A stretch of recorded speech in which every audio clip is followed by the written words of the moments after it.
नमः सिद्धेभ्यः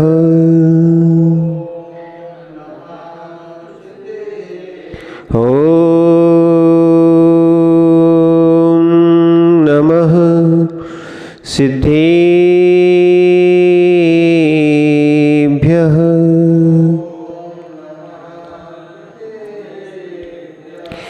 णम्मेदोणे सौविसिद्धि जानो तं खवददीह संसारे दसे दसि दो वजिणे दसे दो अनुपीडं वोच्छे नमो नमो सिद्धाणं नमो आयिरीयाणं नमो यज्ञायाणं नमो लोहि सौविसाऊणं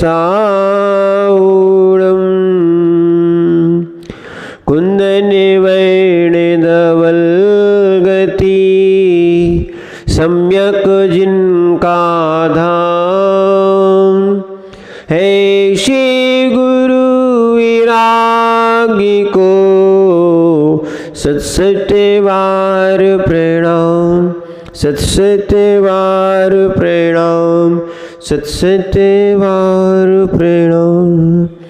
जय बोलिए अनंतानंद सिद्ध परमेष्ठी भगवानी की। देवाय देव 1000 श्री चिंतामणि पार्श्वनाथ भगवानी की। देवाय देव 1000 श्री वर्तमान शासन नायक भगवान महावीर स्वामी की। परम पूज्य आचार्य भगवान कुंद कुंद स्वामी की। परम पूज्य आचार्य भगवान आदिसागर जी महाराज जी की। परम पूज्य गणाचार्य गुरुवर विराग सागर जी महाराज जी की। 3 कम 9 करोड़ मुरिराजों की।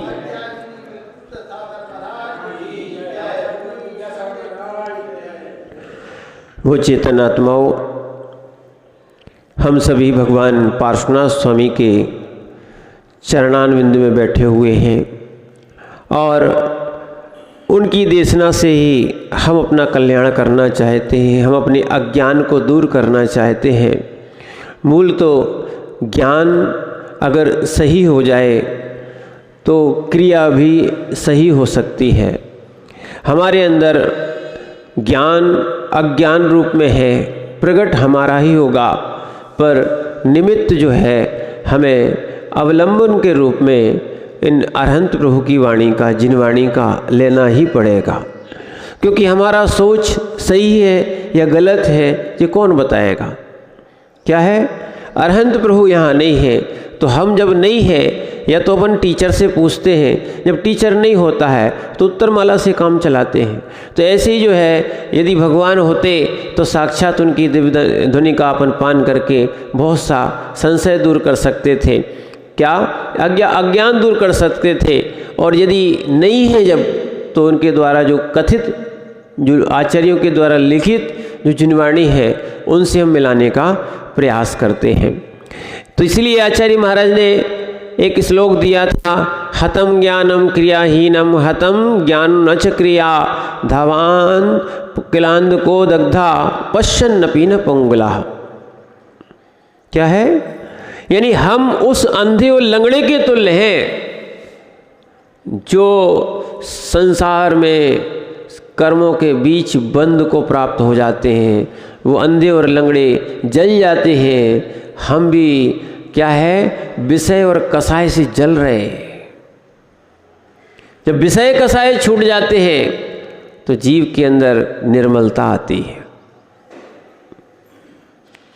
मान की पूर्ति जरूर होती है पर मान कसाय। चक्रिस भैया, लोभ भी कसाय है। हम लोभ में आके, एक और ध्यान रखना, हम लोभ में आके ये नहीं समझते हैं कि हम एकांत मतों में जा रहे हैं। किसी ने थोड़ा सा लोभ दिया, फ्री में तो मिल रहा है। क्या मिल रहा है, समझो आप बात को। पहले अंग्रेजों ने बहुत लोभ दिया। क्या है? ऐसी वर्तमान की वही पद्धतियों को लोग अपनाए हुए, जगत में जीव लोभी है, इसलिए जीव दुखी है।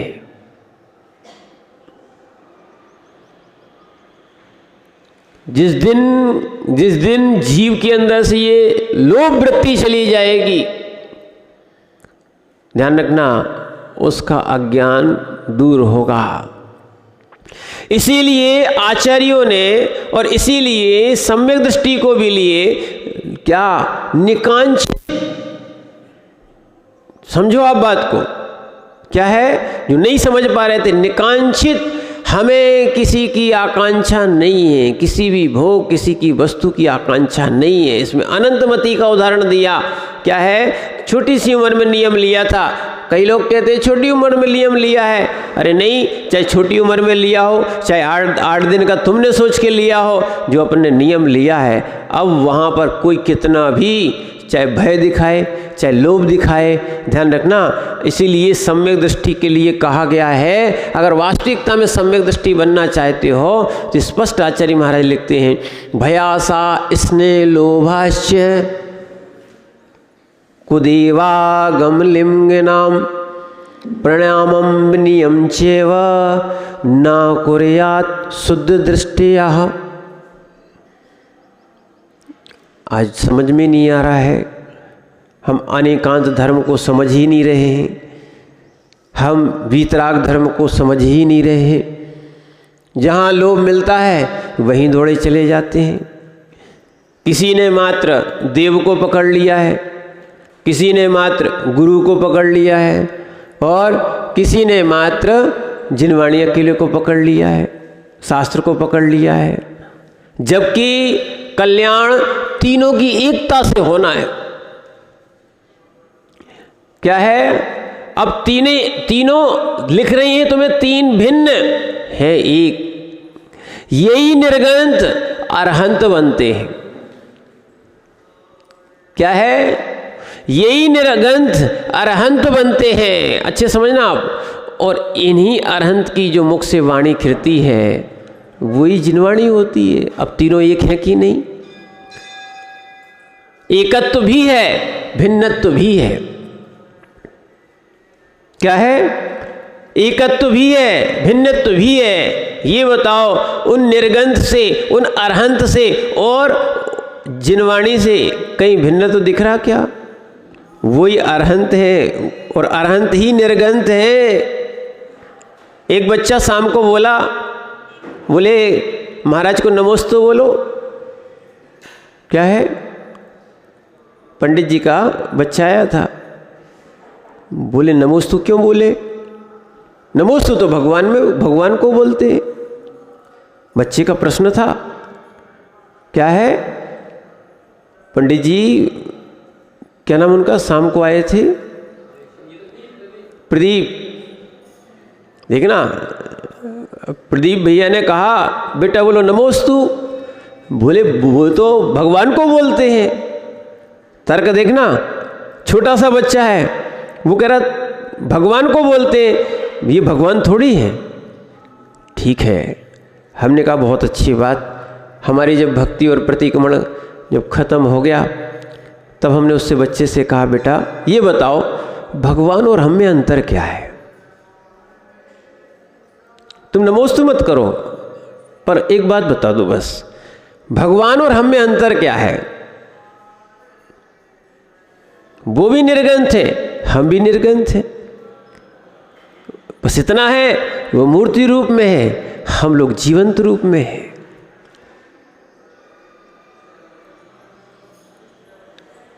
समस्या है तो समाधान भी है, प्रश्न है तो उसका समाधान भी है।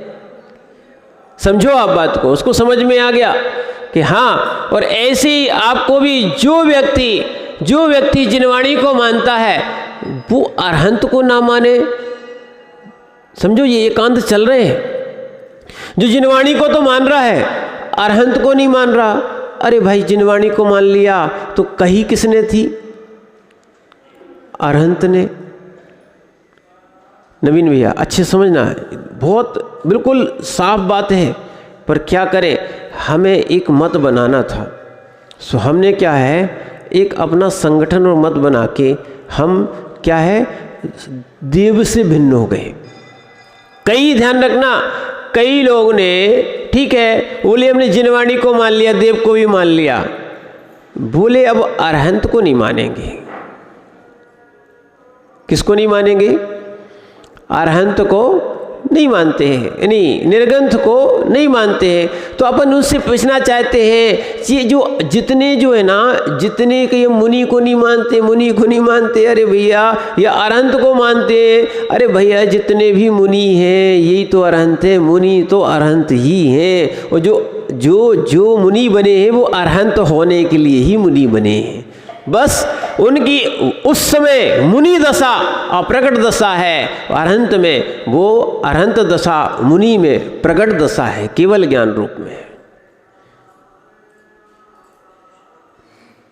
क्या है? मुनि ही अरहंत बनते हैं, मुनि ही अरहंत बनते हैं और अरहंत ही सिद्ध बनते हैं। सिंह जी अच्छे सुन लो, मुनि ही अरहंत बनते हैं, अरहंत ही सिद्ध बनते हैं। क्या बनते हैं? इसलिए अलग अलग मतों में मत जाओ, अलग अलग एकांत मान्यताओं में मत जाओ। एकत्व है, भिन्नत्व भी है। क्या है? हम भेद वाले भी हैं, हम अभेद वाले भी हैं। भेद व्यवहार होता है, अभेद निश्चय होता है। क्या है? अब लोग कहें बहुत से विकल्प हैं, मुनि की तो बात करेंगे, पर हम वर्तमान की मुनि नहीं मानते, हम भूत की मुनि मानते हैं। क्या है? चौथे काल भी नहीं। अब कुंद स्वामी तो पंचम काल के ही हैं, समंतभद्र स्वामी तो पंचम काल के ही हैं। क्या है? ये सब क्या है? पंचम काल के हैं। एक बात अच्छे से समझ लो, कौन सा एकांत हमारे अंदर प्रवेश कर गया? क्या है?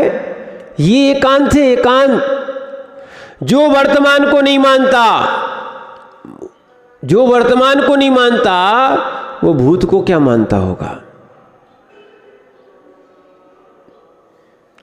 और जो वर्तमान को नहीं मानता फिर वो भविष्य को क्या मानेगा? क्या है? इसीलिए अच्छे से समझना। पहला प्रश्न गौतम से, त्रैकालम द्रव्य षटकम, हम तीनों काल को मानते हैं, एक काल में नहीं। हम प्रत्यक्ष नहीं है, हम अनुमान को भी मानने वाले हैं। हम क्या है? अनुमान को भी मानने वाले हैं, क्योंकि वर्तमान में ध्यान रखना, वर्तमान में न तुम सिद्ध कर पाओगे न हम सिद्ध कर पाएंगे कि अरहंत है, और तुम ये सिद्ध नहीं कर सकते हो कि अरहंत नहीं होते हैं। क्या है? अनुमान से माना जाएगा। किससे माना जाएगा? अनुमान से, आगम से, अनुमान से हम अरहंत की सिद्धि करते हैं। क्या है? हर चीज़ प्रत्यक्ष नहीं होती, हर चीज़ वर्तमान में नहीं होती। ठीक है? अभी आप उत्पन्न नहीं हुए हो, आपको भी भूत हो चुका है, कुछ समय व्यतीत हो चुका है। क्या है? समझ लो। इसीलिए क्या है, जो वर्तमान को नहीं मान रहा है, क्या मालूम भूत को भी नहीं मानता हो। इसलिए भ्रमित नहीं हो जाना। क्या है? बोले हम पिताजी को नहीं मानते हैं, हमारे सच्चे तो परदादा वगैरह थे, जिन जो है ही नहीं है उनकी चिंता कर रहे हैं। ऐसा हो सकता है? जो पिता को ना माने वो किसको माने? दादा, परदादा और सबको माने।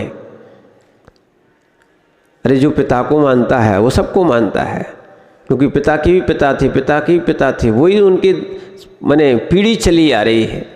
तो इसीलिए ध्यान रखना, वर्तमान में ही बस हो सकता है, वो शयनन नहीं है जो क्या है, जो आपका चतुर्थ काल में होता था। पंचम काल में 3 शयनन होते हैं, हीन शयनन होते हैं।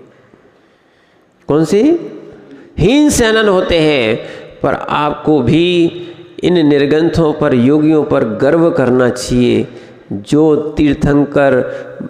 तीर्थंकर महापुरुष। कौन? जो तीर्थंकर महापुरुष जिनका वज्र वृषभ नाराज शयनन होता था, क्या वो मूल गुणों का पालन करते थे, और वही मूल गुण, पूरे वही मूल गुण आज वर्तमान के हीन शयनन वाले, कौन से? हीन शयनन वाले साधु भी वही पालन कर रहे हैं। क्या है? समझो आप बात को। यहाँ तो अब हर चीज, हर वस्तु, यानी कि हर जगह अशुद्धता मिल रही, विपरीतता मिल रही है। भावसेन स्वामी ने भाव संग्रह नाम का एक ग्रंथ लिखा है। उसमें लिखा है कि वर्तमान के मुनि और चतुर्थ काल के मुनि, जो वर्तमान के मुनि साधना कर रहे हैं और जो चतुर्थ काल के मुनि साधना करते थे, कितना अंतर उन्होंने दिया है। उन्होंने गाथा आपको हम कल बताएंगे, इसमें है तो वैसे उन्होंने लिखा है कि जो चतुर्थ काल के जो मुनि होते हैं वो 1000 वर्ष साधना करें। कितनी?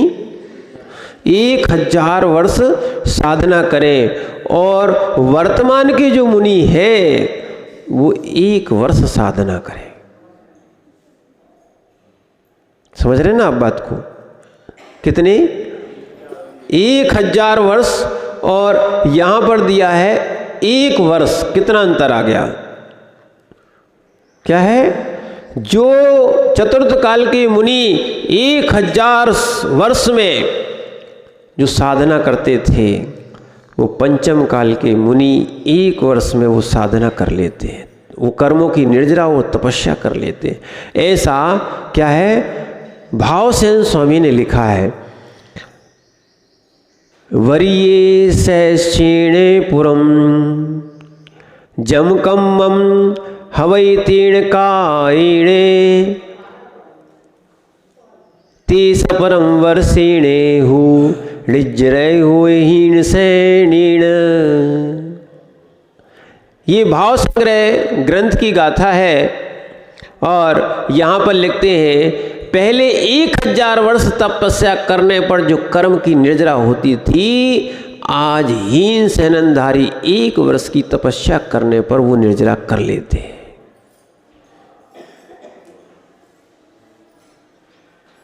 अब विचार करो, अपनी आयु भी अल्प, शयनन भी अल्प, और उसमें जो उस वर्तमान के जो आचार्य उपाध्याय साधु 3 परमेष्ठी अपने पास हैं, वास्तविकता में हमें दृष्टि स्वयं की बदलना चाहिए। क्या है? दृष्टि स्वयं की बदलना चाहिए। कई लोग ऐसे भी हैं, वो कहते नहीं हमें तो शुद्ध सोना चाहिए, शुद्ध सोना चाहिए। भैया अगर शुद्ध सोना नहीं हो पाया है तो जो है उसको भी हाथ से नहीं छोड़ देना चाहिए। क्या है? समझ रहे ना आप बात को? क्या है? हाथ से नहीं छोड़ देना चाहिए, नहीं तो अभी वर्तमान में प्रमाद से छोड़ दिया है और फिर करोगे पाप, तो अगले भवों में वो योग नहीं मिलेगा कि तुम्हारे लिए वो आपको निर्गंथ अरहंत आदि मिल पाए। इसलिए जितना मिल रहा है, इसलिए अपने यहाँ कहा भी गया है, जम सक्कई तम की रही, जम न सक्कई तम सद्धय माड़ो जीवो अजरा अमरम ब्रह्म ठाणम। यानी जम सक्कई तम की रही, जितनी शक्ति उतना करो, और नहीं है शक्ति नहीं है ना, शक्तितस त्याग, शक्तितस तप, ये भावना आई है। समझना, जम सक्कई तम की रही। देखो एक चीज और ध्यान रखना, अगर आगे बढ़ना है तो हीन भावना छोड़ना पड़ेगी।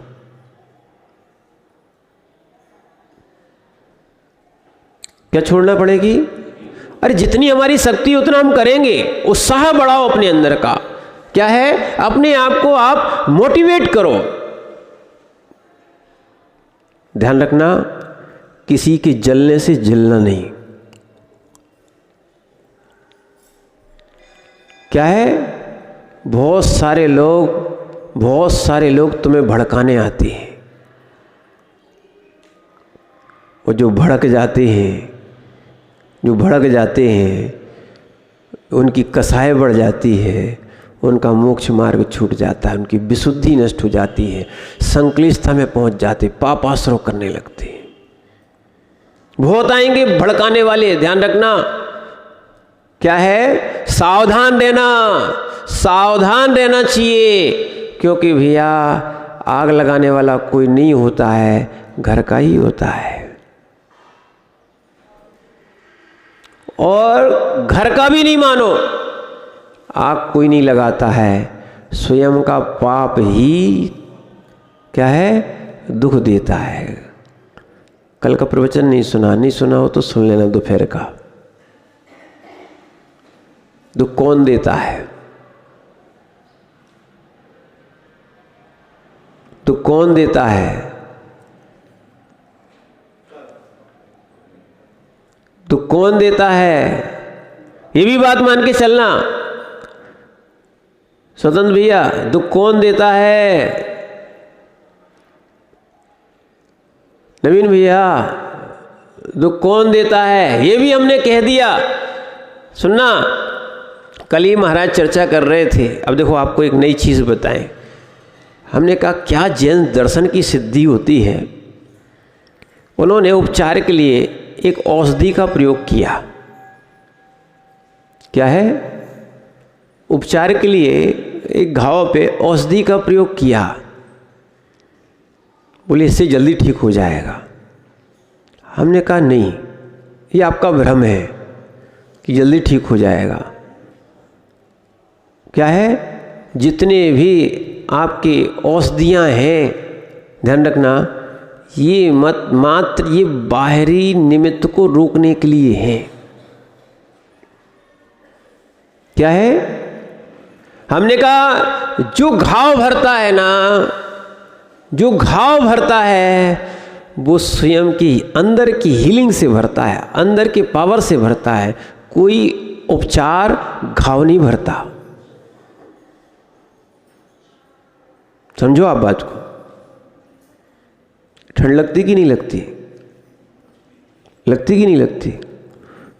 ऐसी कौन सी स्वेटर है या ऐसी कौन सा माने आपका कवर है जो गर्मी देता हो?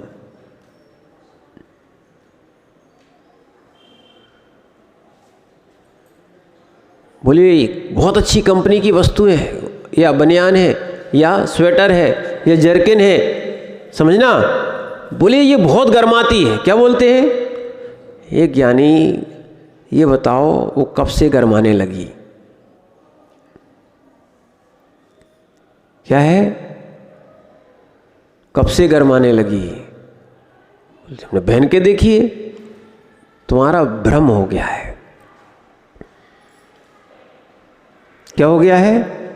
बस उसका इतना ही काम है। जैसे हमने भाई आपको औषधि का बता रहे हैं कि वो बाहर के कीटाणुओं को रोक लेती है, ऐसे ही बाहर जो अंदर है ना, अंदर की गर्मी को जो बाहर ना जाने दे। गर्मी स्वेटर में नहीं होती है, गर्मी शरीर में होती है। गर्मी कहाँ होती है? शरीर में होती है। जो अंदर की गर्मी बाहर नहीं जाने देती है तो लगती है वो गर्म है।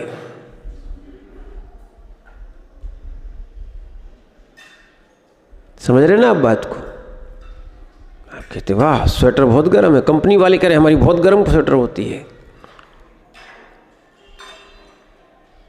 लोग तो ऐसे ही माल बेचते ना, बहुत गर्म है, पहन के देखो आप।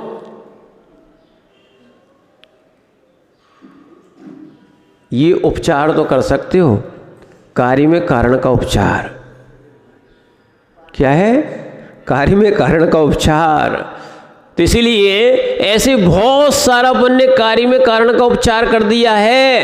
हम जो कहने लगते हैं पर ने दुख दिया है, हम कहने लगते हैं पर अग्नि लाता है, पर वास्तविकता तो सत्य तो यही है, कर्म अपना खराब होता है।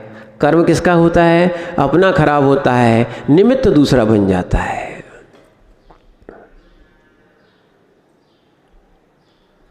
इसलिए क्या करना चाहिए? उपादान को मजबूत करना चाहिए, निज के उपादान को मजबूत करना चाहिए। हमने कहा ऐसे ऐसे लोग भी हैं जिनके शरीर में ऐसी प्रकृति पाई जाती है, उन कट भी जाए तो वो अपने आप भर जाता है। कई लोगों का ऐसा होता है, कट जाए, और किसी का ऐसा होता है जिसको कहते हैं विषैलांग है, कि थोड़ा सा लग जाए तो वो अपने आप पकता रहता है। ये सब अपनी अपनी क्या है? प्रकृति बन जाती है। वास्तविकता में तो कुछ लोगों के लिए औषधि की आवश्यकता होती है, कुछ लोगों का ऐसा शरीर का एक योग बनता है कि उनको कोई औषधि की आवश्यकता नहीं होती है। यानी ध्यान रखना, अगर अपना उपादान मजबूत हो तो हम किसी से प्रभावित नहीं होंगे। और बहुत सारे लोग ऐसे होते हैं, अपना उपादान मजबूत नहीं होता है तो हम दूसरे की बातों में आके अपने निर्मल उपादान में अशुद्धि पैदा कर लेते, संक्लिष्टता पैदा कर लेते। कोई जलाता है तो आप लकड़ी क्यों बनते हो? लोहे में आग लगा के बताओ, गर्म ही होगा। क्या होगा? गर्म ही होगा, बाकी तो नहीं जलेगा। तो इसीलिए ध्यान रखना, अपने उपादान को संभालने की आवश्यकता है। पूरा ध्येय ध्यान रखना, निर्मल क्या करना है? उपादान। निमित्त तो बहुत सारे मिलते हैं, समझो आप बात को। क्या है? जगत में बहुत से निमित्त मिलते हैं, उपादान जिनका मजबूत होता है वो प्रभावित नहीं होता।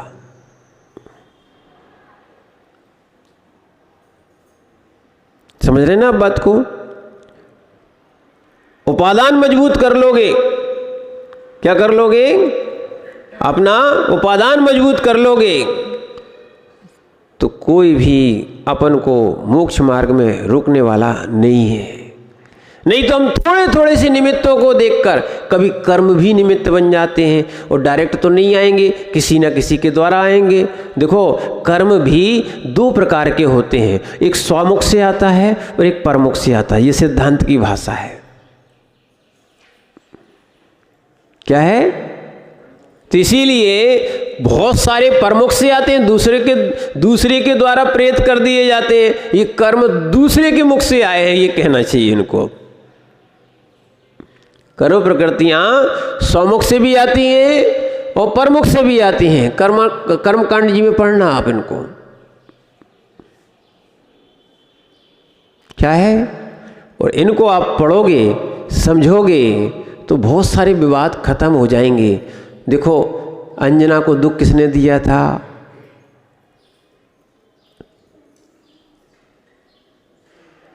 किसने दिया था? अंजना को दुख किसने दिया था? क्या है? क्यों उनके भाव बताए गए? अरे भूत को इसलिए देखा जाता है, भूत को इसलिए बताया जाता है कि तुम्हारा ही कृतकर्म है, परकृत कर्म नहीं है, स्वाकृत कर्म है। ठीक है ना? इसीलिए वो अज्ञान को दूर करने के लिए भूत बताया गया था।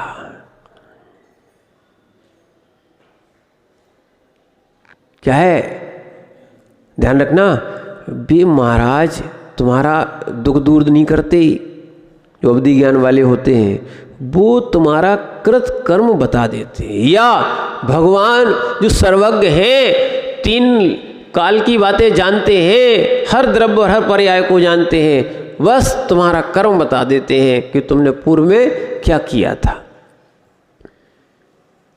ठीक है? आपका कर्म बताते हैं, आपका कर्म बनाते नहीं है। क्या है? समझो आप बात को। भगवान दर्पणवत है। कैसे है? दर्पणवत है। जहां जैसा चेहरा आपका है, ठीक है ना, आप मान लो बाल अव्यवस्थित हैं तो अपन देख लेते कि चलो अपन व्यवस्थित कर ले। ऐसा कौन सा दर्पण है कि जिसको देखो और बाल अच्छे हो जाएं? किशोर भाई, कोई ऐसा दर्पण मिला कि जिसको देखने से बाल है? मोबाइल की ऐप नहीं है कि कोई भी चेहरा हो कोई भी लग जाएगा। क्या है, चश्मा नहीं हो तो भी लग जाएगा, जवान हो बूढ़े दिखने लग जाओगे। ठीक है ना, समझना आप बात को। हम तो आपको नेचुरल चीज़ बता रहे हैं, दर्पण की बात बोल रहे हैं। ऐसा कौन सा दर्पण है जिसको देखने से बाल ठीक हो जाते हो? और ध्यान रखना, कितनी भी ऐप बनी रहे, वो जो परिवर्तन लाएगा वो उसी में लाएगा, तुम्हारे अंदर नहीं लाएगा।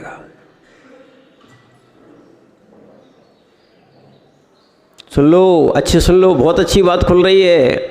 आपको आनंद आ रहा हो या नहीं आ रहा हो, अपन को तो समझ में आ ही गया है। क्या है?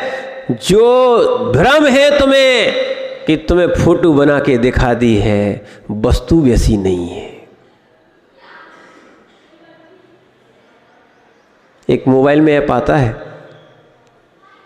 क्या है, बिहार चल रहा था अभी शिखर जी की ओर, तो लोग महाराज को सामने फोटो बता देते, देखो वो चश्मा लगाए, जबकि महाराज चश्मा नहीं लगाए, है ना।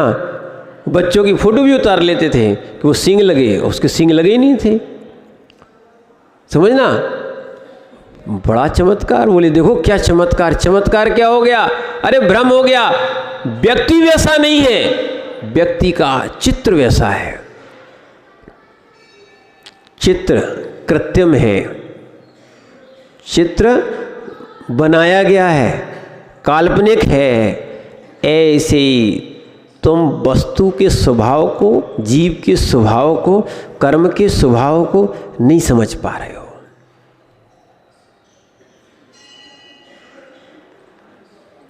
वस्तु वैसी नहीं है, वस्तु वैसी नहीं है। ज्ञान भी विपरीत नहीं है, ज्ञान अन्य निमित्तों से विपरीत हुआ है।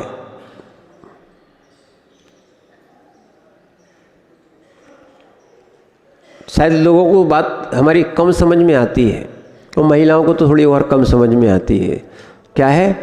वास्तविकता में समझो। क्या है? अगर ये बात समझ में आ गई तो बहुत सारा संशय हमारा दूर हो जाएगा। हम जो सुख का रास्ता करने आए थे, वो सुखी होने के प्रयास में हम दूसरों की जगह अपने आप का सुधार करना प्रारंभ करेंगे। अपने उपादान को संभालना है। देखना, जीव दूसरे के लिए निमित्त होता है और स्वयं के लिए निमित्त भी होता है, उपादान भी होता है। क्या है? नोट कर लो, ये बहुत अच्छा काम आएगा। जीव पर के लिए निमित्त ही होता है, निज के लिए निमित्त और उपादान दोनों होता है।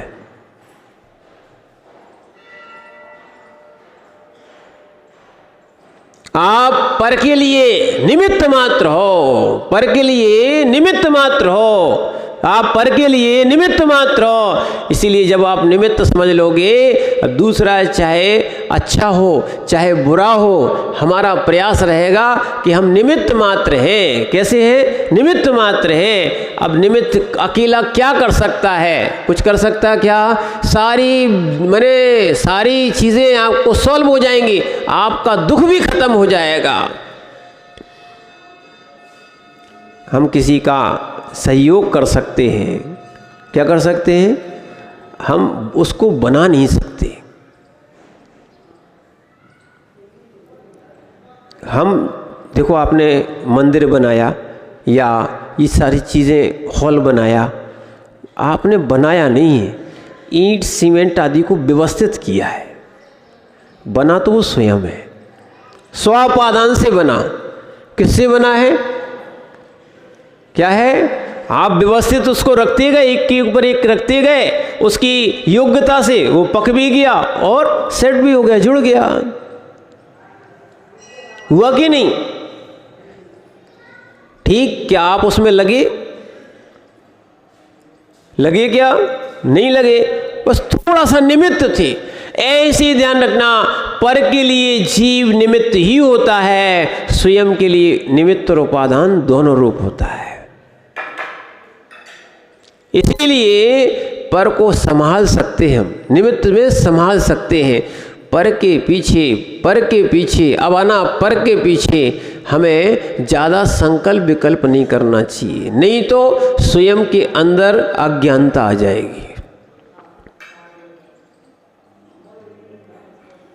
क्या आ जाएगी? अज्ञानता आ जाएगी। और फिर जो है वो अज्ञानता ही संसार में भटकाती है, अज्ञानता ही दुख देती है। क्या देती है? स्वयं की अज्ञानता ही दुख देती है। इसलिए सुख चाहिए है तो ध्यान रखना, भगवान पार्श्वनाथ के ऊपर कितना उपसर्ग हुआ, वे तो दुखी हुए नहीं। और हमारे लिए कोई कुछ कह देता है, हम पूरे जगह दौड़ते फिरते हैं, सब जगह कहते फिरते हैं, रिपोर्ट लिखवाते हैं, क्या क्या करते हैं। सीता ने भी तो नहीं लिखवाई कहीं रिपोर्ट, वो तो किसकी थी? क्या है? बोली कैसे पति मिले? जैसी शादी हुई वनवास हो गया, जैसे तैसे जंगलों में भटकते भटकते आए, ठीक है, वो रावण ले गया। ठीक, वहाँ से भी थोड़ा और वहाँ भी परेशानी में रहे, कोई सुख में थोड़ी रहे। ठीक है, वहाँ से आए, थोड़े समय रहे, लो पति ने फिर बाहर निकाल दिया। वो जैसे तैसे बच्चे बड़े हुए, तो लो भाई अग्नि परीक्षा दो।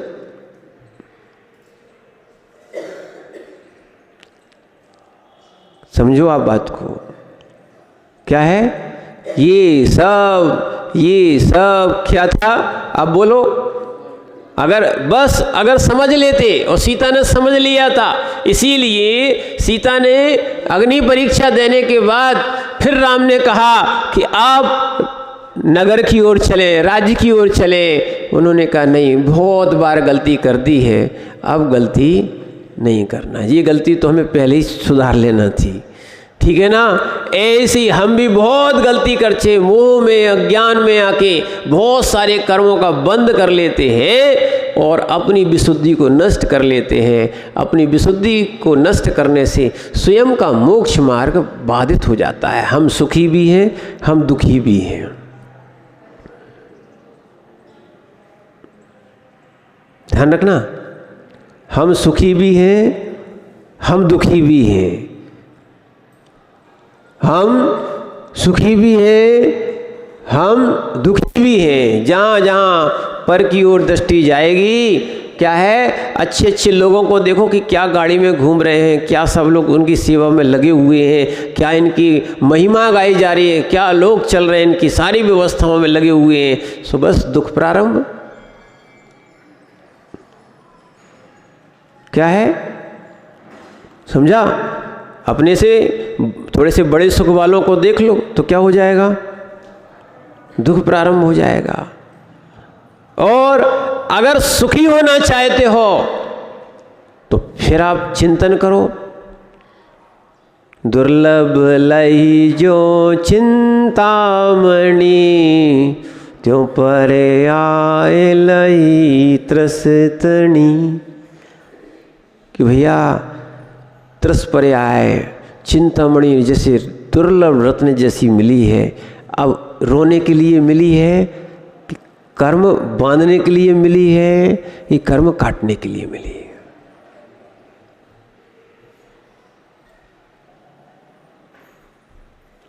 दुकान पे बैठे बैठे कर्म बांध रहे हैं, घर में बैठे बैठे कर्म बांध रहे हैं। क्या कर रहे हैं? बाजू वाली की दुकान चल रही, तुम क्या कुछ जल रहे? नहीं होता क्या ऐसा? बाजू वाले का घर बनता, अपने अंदर की पीड़ा हो जाती कि बताओ उसका घर क्यों बन रहा। नहीं होता क्या? नहीं होता क्या? ऐसे नहीं होता क्या? अरे वो बढ़ रहा है, सो बढ़ रहा है, तुम क्यों घट रहे हो? तुम क्यों अपने कर्म बांध रहे हो? उतनी समय देखो अपने पाप का उदय था, अपना पुण्य का वैसा उदय नहीं था, तो क्या करें? अपना पुण्य बढ़ाओ, अपनी साधना बढ़ाओ। क्या है? हम लोगों ने छोटे में पढ़ा था, एक बड़ी लाइन है और एक छोटी लाइन है। क्या है? बस उन्होंने एक सवाल दिया था कि अपनी बड़ी मैंने अपनी लाइन जो है ना दूसरे को मिटाए बिना बड़ी कैसे करोगे।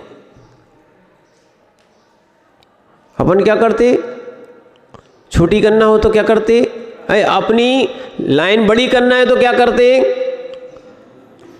करते, बड़ी लाइन को मिटा देते हैं।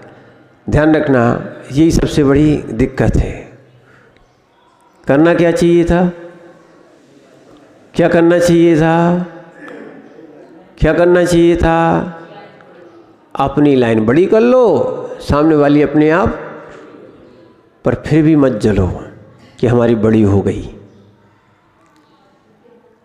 सम्यक दृष्टि की अभी बात आई थी, वो मान नहीं करता किसका, कुल का, ज्ञान का, तप का, जाति का। अगर मानी है तो सम्यक दृष्टि नहीं, क्या है, और जो मिलता है वो समझ लेता ये क्षणभंगुर है। ये सब क्या है, क्षणभंगुर है। देखते देखते ये पर्याय निकलती जा रही है, देखते देखते पर्याय निकलती जा रही है। समझो, हम क्यों परिणाम खराब करें, नहीं तो जैसा कर्म करेंगे वैसा ही उदय में आएगा। गेहूं बोओगे तो गेहूं की फसल मिलेगी, चने बोओगे तो चने की फसल मिलेगी, और यदि आपने बबूल बो दिया तो बबूल मिलेंगे। अब क्यों कह रहे कि कांटे क्यों लग रहे, नहीं बोते बबूल तो नहीं मिलते कांटे, तो इसीलिए नहीं बोते पाप तो नहीं आते उदय में पाप। ठीक है ना, इसीलिए बहुत अच्छे से समझने की आवश्यकता है। हमारा ही ध्यान, हमारा ही ज्ञान हमारे लिए दुख उत्पन्न करा रहा है, और हमारा ही ज्ञान, हमारा ही ध्यान, सुनना, हमारा ही ज्ञान, हमारा ही ध्यान हमें वर्तमान में उसी समय सुख उत्पन्न करा सकता है। असुख की धारा से सुख में आ जाओ, और कई लोग सुख की धारा से असुख में आ जाते हैं। ना किसी निमित्त ने भटकाया, ना किसी गुरु ने भटकाया, न किसी ज्ञान ने भटकाया, स्वयं का उपादान खराब था। भटके क्यों तुम?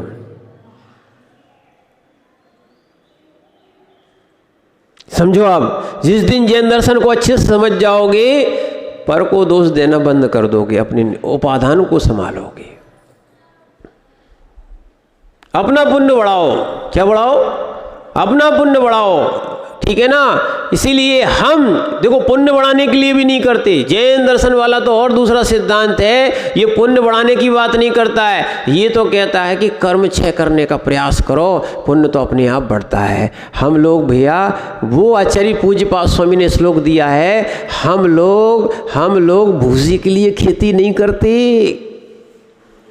हम लोग देखना, जो लोग की धारणा है पुण्य पुण्य पुण्य पुण्य, अरे आपको तो ऐसी देखो, आप तो भूसे के लिए खेती कर रहे हो। किसके लिए?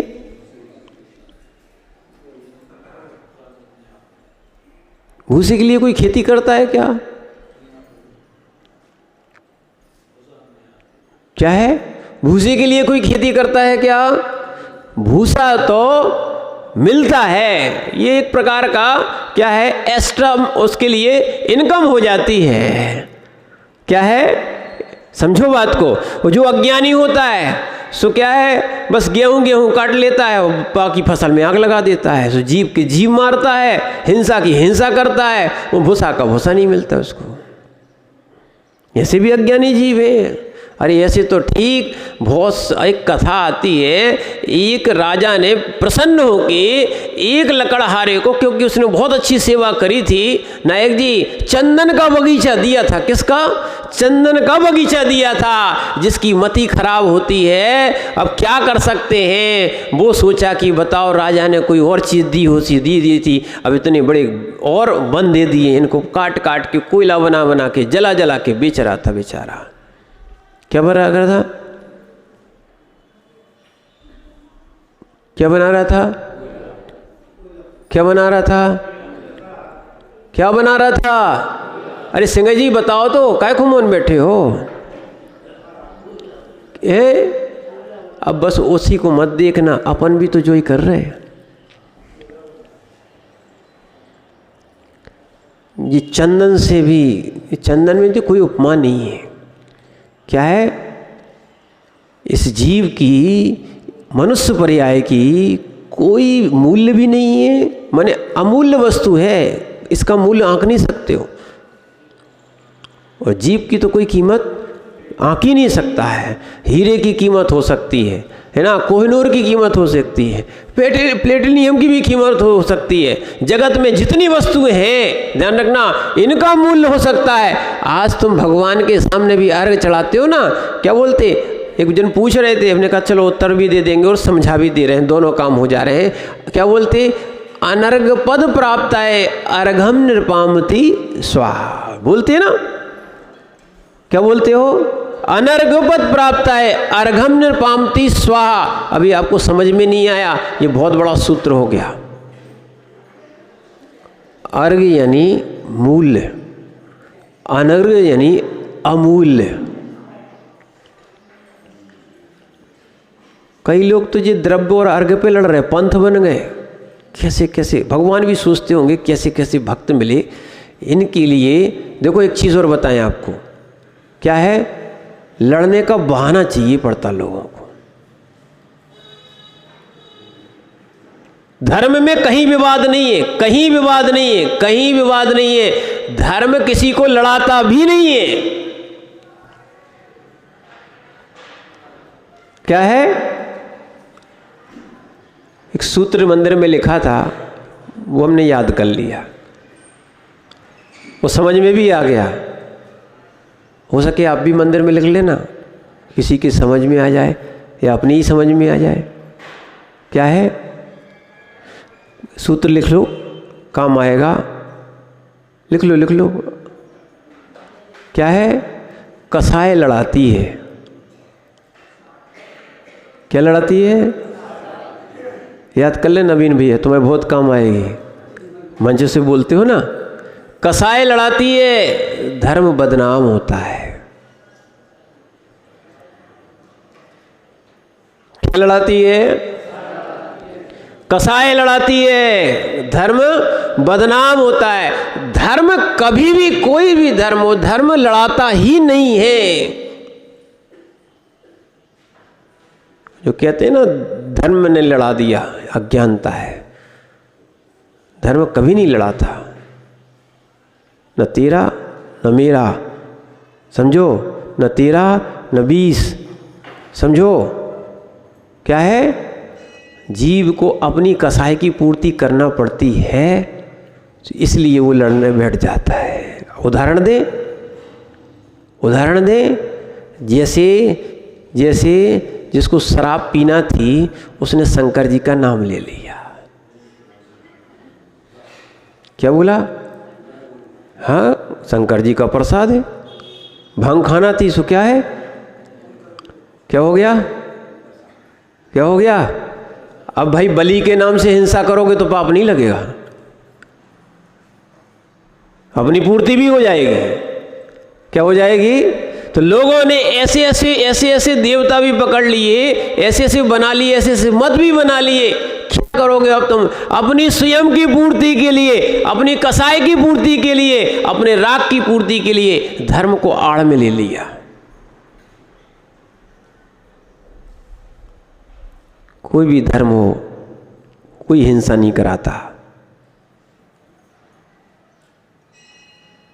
कहाँ लिखा है हिंसा धर्म है? कहाँ लिखा? कहीं लिखा क्या? कहीं लिखा क्या? किसी भी मंदिर पे जाके देख लो आप, जैन मंदिर तो ठीक, अन्य जगह देख लो, कहीं लिखा हिंसा धर्म है? लिखा क्या? नहीं लिखा ना। अब बताओ। पर उन्होंने दूसरा एक शब्द निकाल दिया कि नहीं, भगवान के नाम पे हिंसा धर्म है। लो,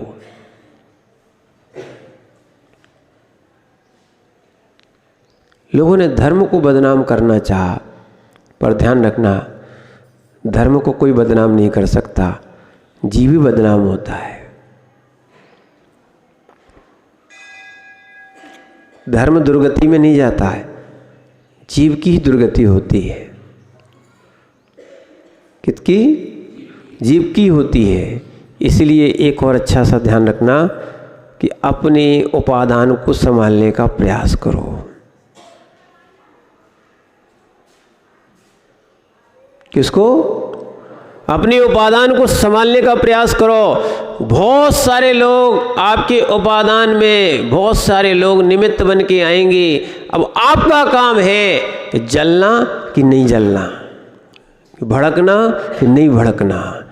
अगर अपना कल्याण चाहते हो तो कसायों से दूर रहो, और विशेषकर धर्म ध्यान में क्या है, इतना कर लो।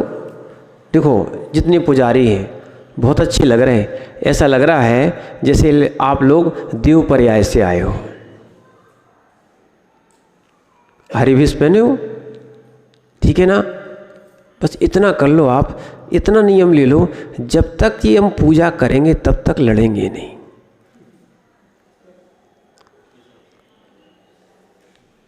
अब देवता हो, हमने आपको देवता बनाया भैया, क्या है, आपने हमें महाराज बनाया, बने तो हम स्वयं है भैया, ठीक है, न तो तुम्हारे बनाए से बनते हैं, न तुम्हारे मिटाने से मिटते हैं। एक और ध्यान रखना, इसीलिए आप देव की प्रतिष्ठा करके, पूजा में पूरा लिखा है, आप देव प्रतिष्ठित करके ही आप अभिषेक करते हो। इन 9 जगह चंदन क्यों? इंद्रोहम निजभूषणार्थकमिदं यज्ञोपवीतं ददे मुद्धा कंकण शेखराणपि तथा जैनाभिषेकोत्सवे। यह चरण लिखा है, इंद्रोहम निजभूषणार्थकमिदं। ये इसलिए आभूषण पहन रहे हो, धारण कर रहे हैं। मुकुट रोज रोज नहीं लगा सकते तो चंदन लगा लेते। ये कान में क्यों लगाते? कुंडल पहन लेते, यहाँ हार पहन लिया, ये बाजूबंद हो गए। ध्यान रखना। तो ये सब क्या है? इंद्र प्रतिष्ठा की जाती है। जब आप विधान करते हो उसमें भी क्या है? सकलीकरण में भी विशेष रूप से इंद्र प्रतिष्ठा होती है। अब जब आप प्रतिष्ठित हो ही गए हो, देव बनी गए हो, अगर आपको देव बनना ही है तो देव का विवाद करना काम नहीं होता, राक्षसों का काम होता है। व्यंतरों में क्या होते हैं? वे लड़ते हैं। देव दुर्गति वाले लड़ते हैं। देखना आनंद आएगा आपको। अपन क्या है? पूजा करने आए कि नहीं आए? पूजा करने आए कि नहीं आए? देखो ये होता है, अगर पूजा नहीं करी और लड़ाई कर ली तो ये हो गया व्यभिचार। क्या कर लिया भैया? अरहंत की पूजा करने आए थे या देव सास गुरु की पूजा करने आए थे, ठीक है, किसी दूसरे को पूजने नहीं आए थे।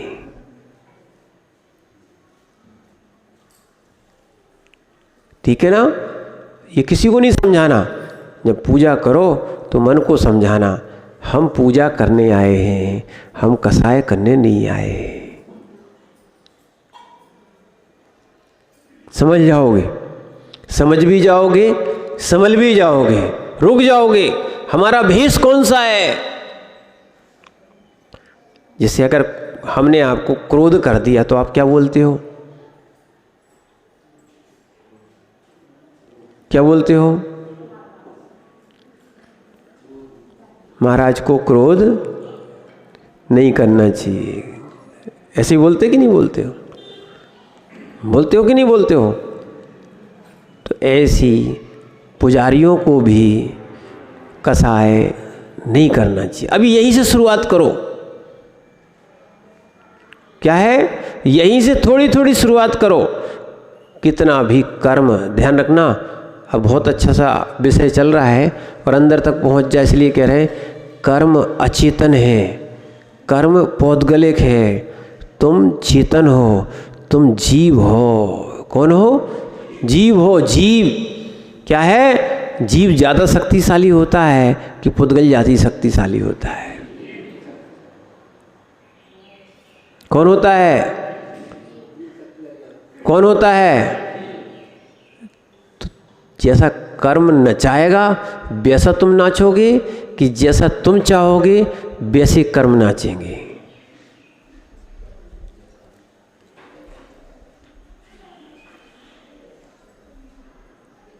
तुम राजा की कर्म राजा हैं, जीव राजा। अरे हम जो बोले आप राजा हो, यानी आप यानी आत्मा, आप राजा हो कि कर्म राजा है? क्या लो राजा पर कर्म आजा, है ना। फिर देखो राजा तो कर्म के अधीन, जैसा कर्म नचा रहा है।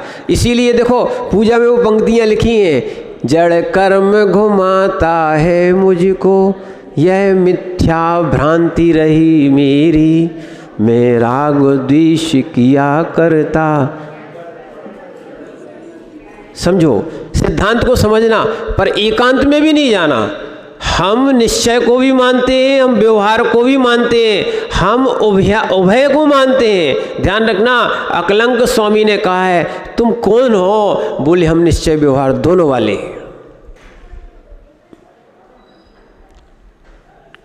क्या हो? बताओ कौन हो? भेद वाले हो कि अभेद वाले हो? स्यादवाद बोलता है हम भेदा भेद हैं। कैसे हैं? भेदा भेद दृष्टि है। समझो आप बात को। और एक को पकड़ लिया ना तो एकांत हो जाएगा। क्या है? चक्रेश भैया घोड़ा पे बैठे थे, आज हमने उतारा कहाँ है अभी तक? बैठे तो आप घोड़ा पे बैठे थे, आप बैठे थे ना, उनको तो याद है। बैठे थे ना, पिताजी के सामने कैसे बैठे थे?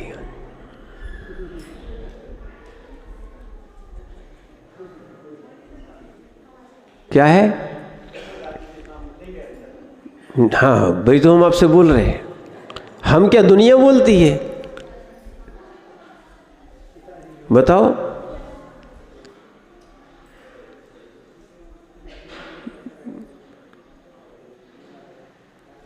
क्या है? अब बताओ। वो नीचे चल रहे, तुम घोड़े पे बैठे। इनको समझा देना भैया, उनकी समझ में नहीं आ रहा है। बैठे तो बेबी हैं सब। क्या है? हाँ, तो इसीलिए बस इतना है। ये है स्यादवाद। क्या है? नए है नए। ये कहता है जिसकी प्रसंग आता है, जिसकी प्रमुखता होती है।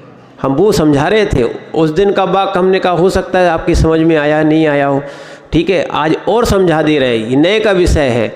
जिसकी प्रमुखता होती है, जिसका विषय होता है, जिसकी शादी होती है, वो बैठता है। जब पिताजी की भी शादी हुई थी तो पिताजी भी अपने पिताजी के सामने बैठे थे, बाकी समय नहीं बैठे थे। ऐसे ही जिसकी प्रमुखता होती है, क्योंकि बात समझ में वैसे आती नहीं है तो इसलिए उदाहरण देना पड़ता है। तो जिसकी प्रमुखता होती है उस नए को पहले बोला जाता है। अभाव नहीं होता, अभाव नहीं होता, अभाव नहीं हुआ है। पिताजी गए नहीं है। क्या है? पिताजी को गुण कर दिया है। प्रमुख किसको कर दिया है? पुत्र को कर दिया है। पिताजी को गुण कर दिया है। इसका नाम है स्यादवाद। इसका नाम है अनेकांत। अभाव नहीं करता।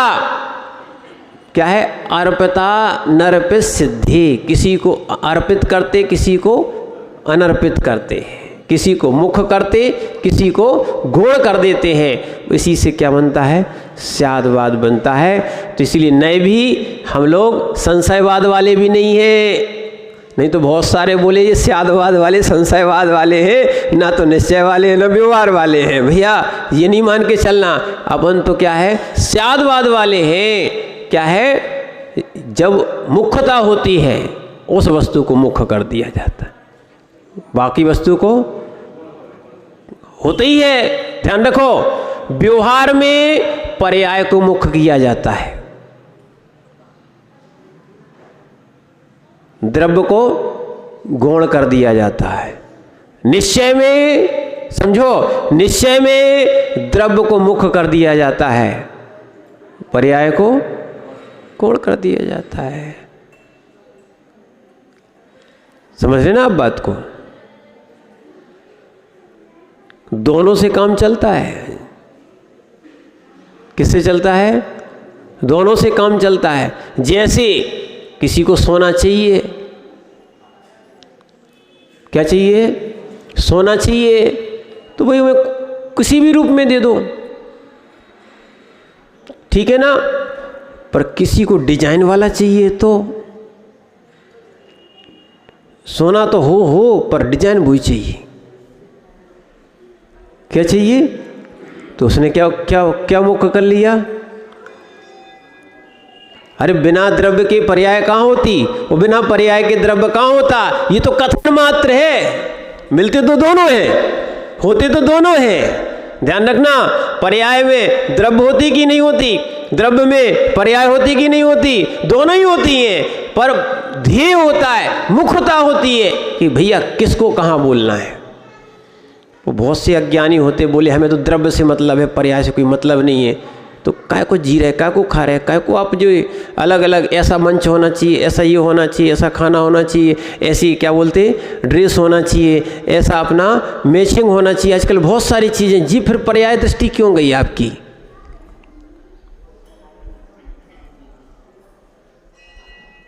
इसलिए ध्यान रखना, जी रहे हो अनेकांत में और बोल रहे हो एकांत की बात है।